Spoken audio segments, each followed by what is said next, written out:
Hello viewers, welcome to a new video जो है blood part 2। इससे पहले वाले पार्ट में हमने पढ़ा था ब्लड के फंक्शंस एंड ब्लड के इंट्रोडक्शन। इस वाले पार्ट में हम ब्लड के कंपोजिशन पढ़ने जा रहे हैं, जिसमें हम प्लाज्मा, कार्पल और उसके types, RBC, WBC and platelets के बारे में डिटेल्स में पढ़ेंगे। सबसे पहले तो ये जान लेते हैं जो हमारा ब्लड होता है उसमें क्या क्या टाइप पार्ट्स होते हैं।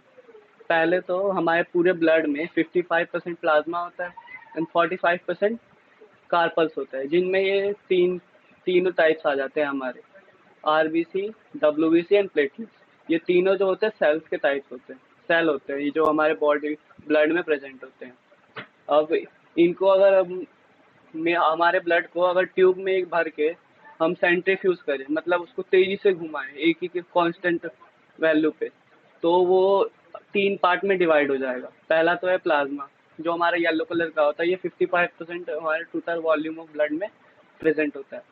और बीच में जो हमारी पतली सी एक लेयर आएगी जो 1% ऑफ टोटल ब्लड होगी, उसको बफी कॉट कहते हैं।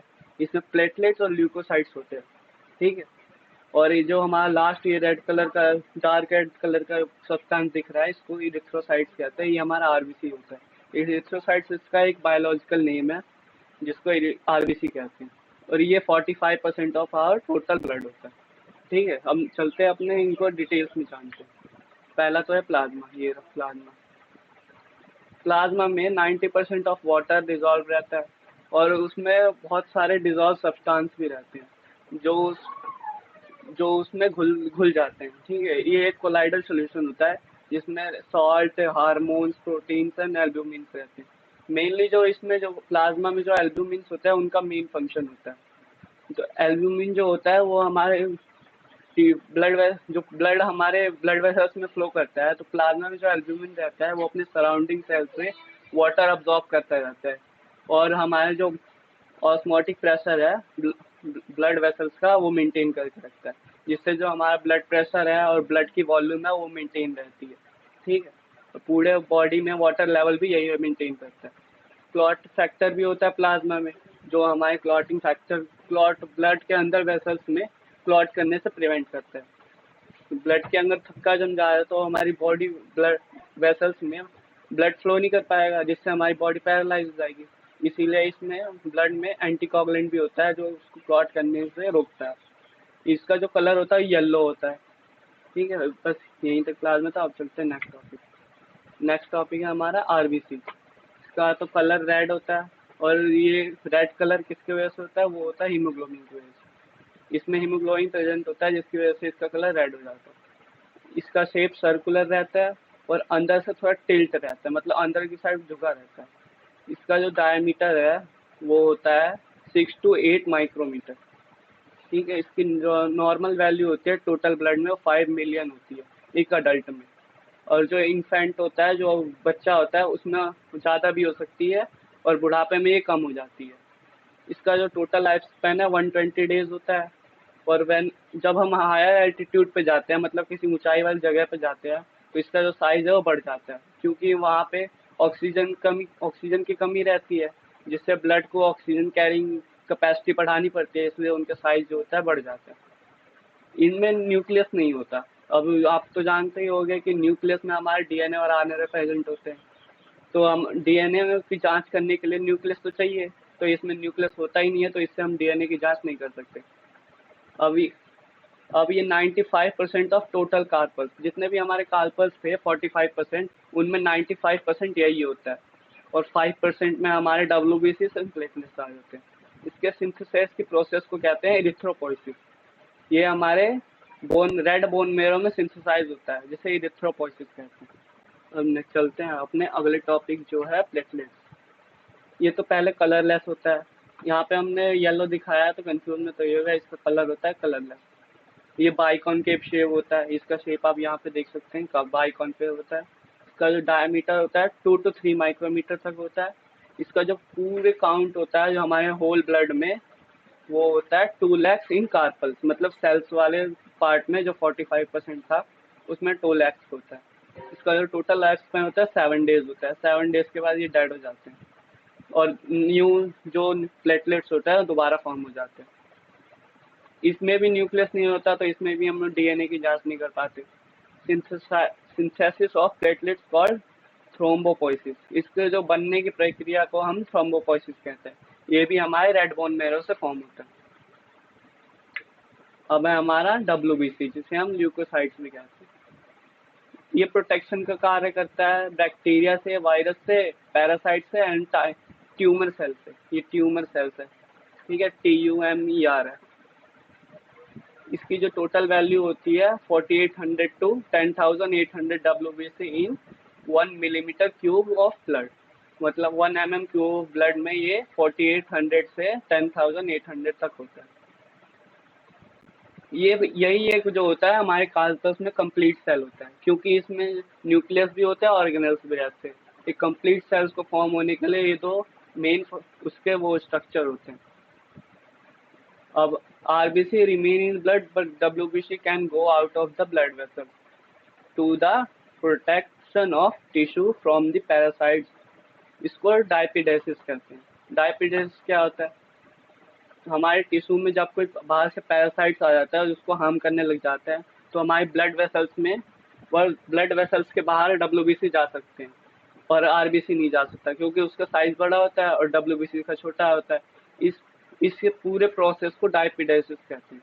इससे जो हमारा टिश्यू होता है वो प्रोटेक्ट होता है इससे, पैरासाइट से। और कौन करता है? WBC करता है।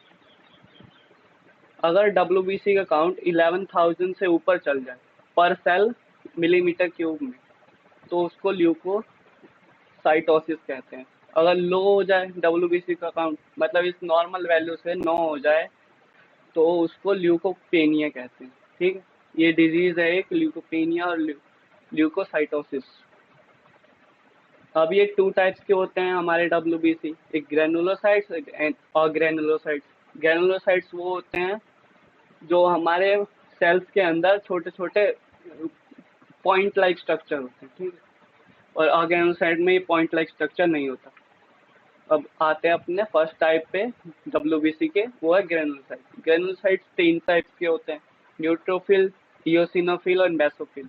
न्यूट्रोफिल्स में 4 लोब्ड ऑफ न्यूक्लियस होता है, 4 to 3 लोब्स, ठीक है। इसमें जो आप न्यूक्लियस दे सकते हो इसलिए 3 लोब्ड है। ये मोस्ट न्यूमरस होता है, मतलब ये कार्पल में जो WBC है उनमें अधिकतर WBC यही पाए जाते हैं, neutrophil. 70 to 80% of total WBC count, पूरे WBC काउंट में 70 to 80%, 50 to 70% यही प्रेजेंट होता है। इसका जो डायमीटर होता है 10 to 12 माइक्रोमीटर इन डायमीटर होता है, ठीक है। ये एक phagocytosis killing of bacteria and fungi. इसका जो वर्क होता है वो फैगोसाइट्स की तरह होता है, जो हमारे बैक्टीरिया एंड फंगी को किल करने में काम आते हैं, और इसको ये खा भी जाते हैं at the site of injury, जब कोई इंजरी लगती है। They are the first responder. जब भी कोई हमारी बॉडी में इंजरी होती है तो ये सबसे पहले भाग के पहुंच जाते हैं वहाँ पे हमारी बॉडी को प्रोटेक्ट करने के लिए। ये हमारे फर्स्ट रिस्पॉन्डर होते हैं। The dead neutrophil and dead bacteria and fungi are passes out as the form of pus at the site of injury.